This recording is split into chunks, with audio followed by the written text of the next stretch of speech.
సీత మరియు తన తల్లిదండ్రులు రామయ్య మరియు లక్ష్మమ్మ అలాగే అన్నయ్య రాజుతో కలిసి అందరూ ఊరిలో ఉంటారు. వారి ఇల్లు చిన్నదే అయినా ప్రేమతో నిండి ఉంటుంది. ఉదయాన్నే రామయ్య తన పొలానికి వెళ్తాడు.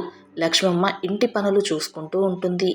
సీత చిన్నప్పటి నుంచి చాలా అల్లరిగా పెరిగింది. ఆమెకు 5 ఏళ్ల వయసులోనే అన్నయ్య రాజు ఆమెను భుజంపై ఎక్కించి ఊరంతా తిప్పేవాడు. రాజు 10 ఏళ్ల పైబడినవాడు. సీతకు ఆటలు స్నేహితుడు. వారు కలిసి చెట్లు ఎక్కేవారు, నది దగ్గర ఆడుకునేవారు. స్కూల్ నుంచి వచ్చిన సీత రాజుతో ఆడుకుంటూ ఉండేది. రాత్రుళ్ళు అందరూ కలిసి సంతోషంగా భోజనం చేసేవారు. లక్ష్మమ్మ తన 2 పిల్లలకు కథలు చెప్పేది. సీత నిద్రపోయే వరకు రాజు పక్కనే ఉండేవాడు. వారి ఇల్లు ఇలా నవ్వులతో నిండి ఉండేది ఎల్లప్పుడూ. సీతకు 16 ఏళ్లు వచ్చేసరికి ఆమె అందంగా మారింది.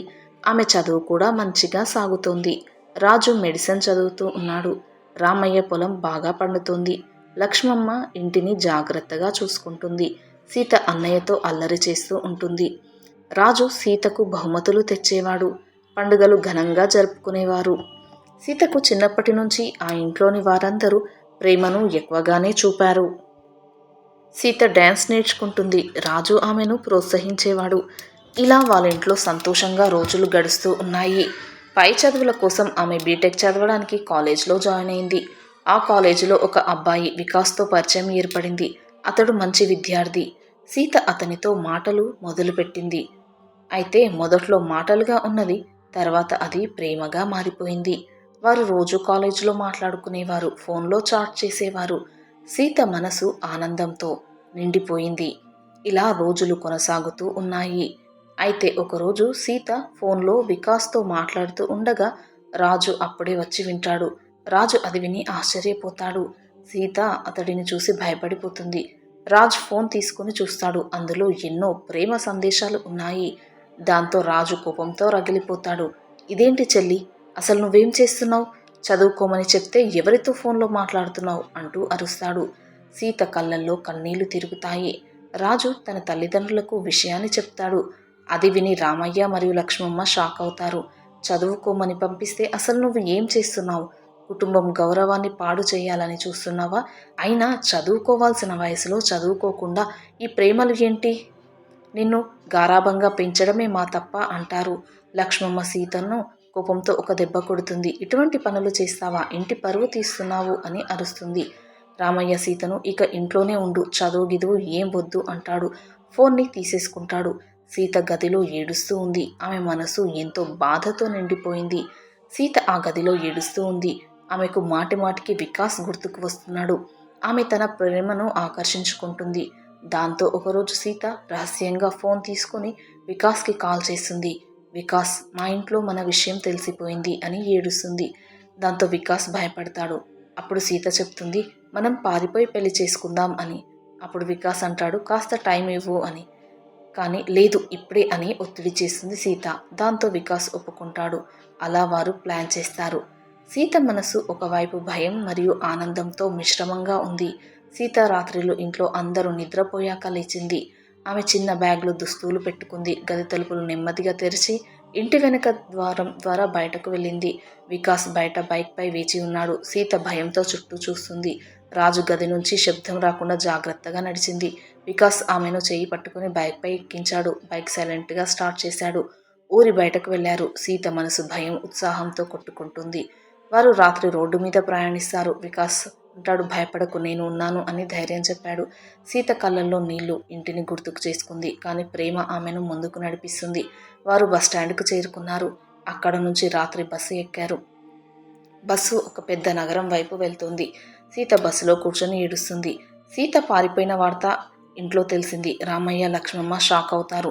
వారు ఏడుస్తారు. రాజు కోపంతో రగిలిపోతాడు. నా చెల్లిని చంపేస్తా అని అరుస్తాడు. చుట్టాలు వస్తారు. ఆడపిల్లను కంట్రోల్ చేయలేదు అని తిడతారు. పొరుగు వాళ్ళు సూటిపోటి మాటలు అంటారు. అతి గారాబం ఇచ్చారు, మర్యాద నేర్పలేదు అని చెప్తారు. కుటుంబ పరువు పోయింది. రామయ్య మౌనంగా బాధపడతాడు. లక్ష్మమ్మ రోజు ఏడుస్తుంది. రాజు సీత కోసమై వెతుకుతున్నాడు. పోలీసులకు ఫిర్యాదు చేశాడు.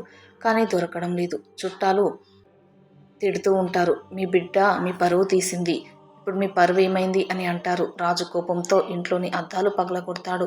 అతడు సీత దొరికితే కొట్టాలని అనుకుంటాడు. రోజులు గడుస్తాయి. ఇల్లు నిశ్శబ్దంగా మారింది.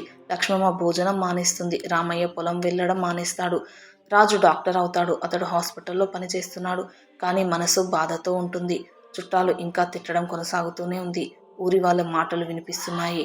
కుటుంబం ఒంటరిగా మారింది. సీత బస్సులో కూర్చొని ఏడుస్తుంది. వికాస్ ఆమెను ఓదార్చాడు. వారు రాత్రంతా ప్రయాణం చేశారు. ఉదయానికి నగరం చేరుకున్నారు.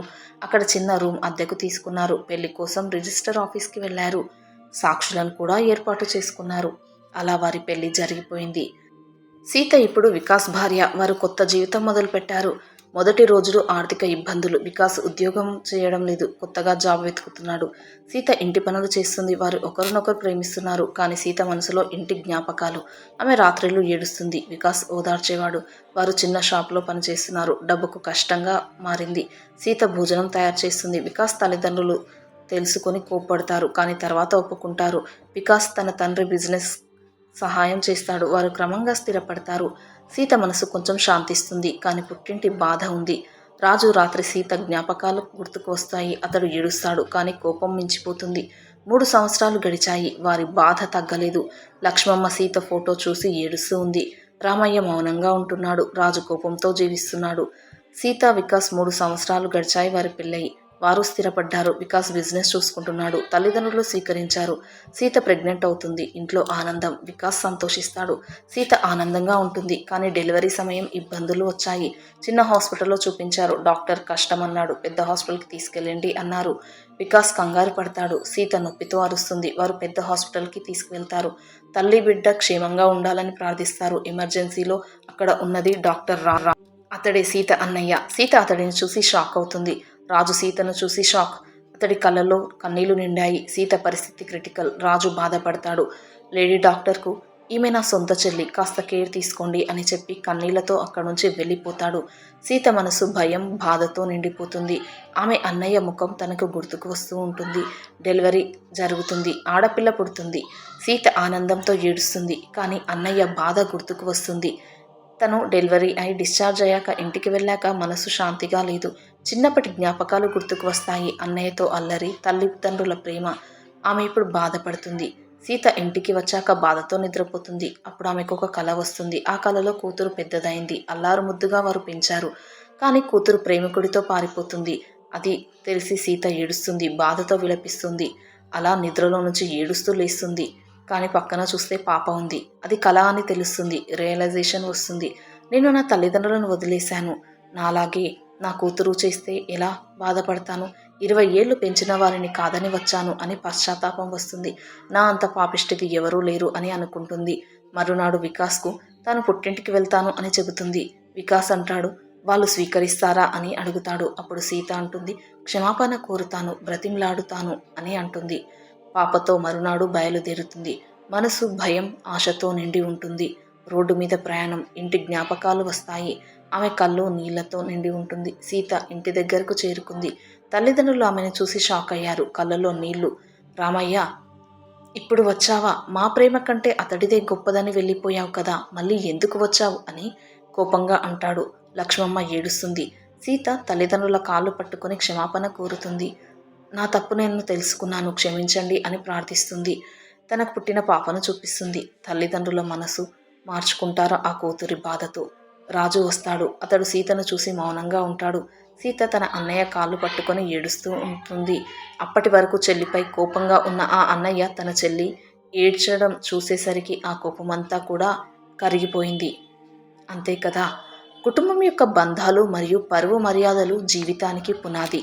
ఒక్క క్షణం ఆవేశంలో తీసుకున్న నిర్ణయం ఎన్నో హృదయాలను బాధపెట్టి సంవత్సరాల బంధాలను దెబ్బతీస్తుంది. కానీ నిజమైన పశ్చాత్తాపం, క్షమాపణ మరియు ప్రేమతో మళ్ళీ ఏకమైన కుటుంబం ఏ బాధనైనా అధిగమించగలదు. తల్లిదండ్రుల ప్రేమ అపారం. అన్నదమ్ముల బంధం అమూల్యం. వాటిని కాపాడుకోవడమే నిజమైన విజయం కాదంటారా? వీడియో నచ్చితే ప్లీజ్ లైక్ చేసి సబ్స్క్రైబ్ చేసుకోండి. Thanks for watching.